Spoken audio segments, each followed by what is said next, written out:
Multipolarni model sveta koji je predložio ruski predsjednik Vladimir Putin bolji je od svetskog poretka koji nameću Sjedinjene države, rekao je penzionisani oficir CIA Philip Gilardi u intervjuu za YouTube kanal Judging Freedom.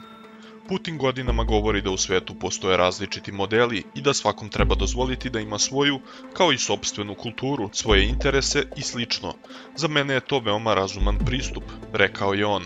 Umjesto toga SAD, prema rečima Gilardija, teže jednostranom modelu koji se navodno vodi međunarodnim pravom, čija se pravila i zakoni stvaraju u hodu.